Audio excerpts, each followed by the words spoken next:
Okay, changing the oxygen sensor on my Ridgeline 3.5 V6, very similar to other 3.5 Hondas and Acuras, Odysseys, etc., Pilots. Here's the frustrating part about doing these. Now, I'm going to show what happens on the front sensor here. I'm actually doing the back sensor. That's why I got this pillow here, which is way back there. You can't really see it very good. So what worked for me is to lay on a big pillow so I could reach down there and get both hands down there. But I'm going to illustrate the trick on the front sensor here just because it's easier. So getting the sensor out wasn't actually too bad with the use of a oxygen sensor wrench. It wasn't actually in there that tight. I was worried about that. But the hard part's the electrical connector. So that's this right here, right? And the hard part is there's a little release tab here. Now the one on the back is actually oriented 90 degrees, so the wire comes out of the top. The front one's oriented sideways, but that doesn't matter. It's the same plug. There's a little release tab on the side. You can hear it clicking there.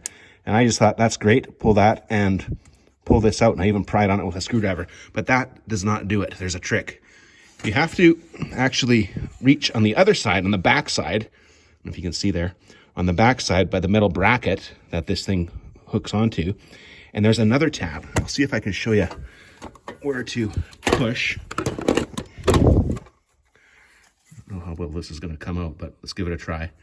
On the back side here, there on the back, there's a tab that you push in, and that will release the sensor from the metal bracket. And it comes off sideways on the back one. It's actually going to come off on the back one. It's going to come off that way, like toward the passenger side. So you slide it off that way. And then once you do that, then you can push the front tab here. Right, then you can push the front tab here down, and then they will separate.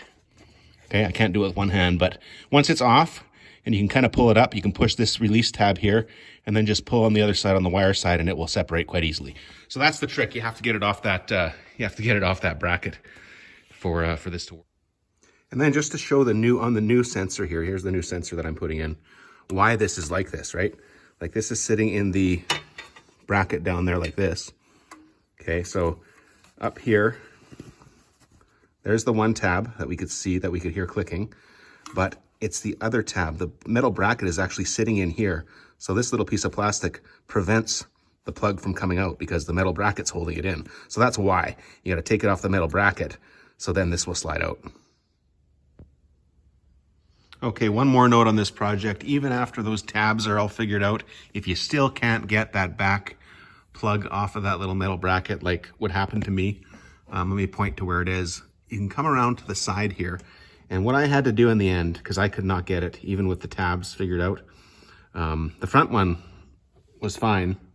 The back one, I could not get my hands in there and get enough force on it. So I had to come in from the side here, and you may be able to push it off with like a long pry bar, push it off toward the passenger side.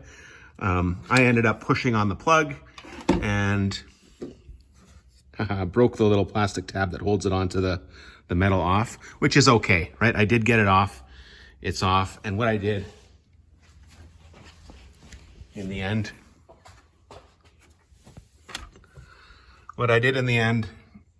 there it is right there. I just zip tied it to that little heater hose, and that's fine. It's up and out of the way. It'll be easy to change in the future. If it has to be, it's kept up and away from the exhaust, etc. So that'll be fine. So that's what I had to do. So worst case scenario, if you can get in from the side and see the little plug down there, and just, if you have to, just break the clip. Thanks for watching.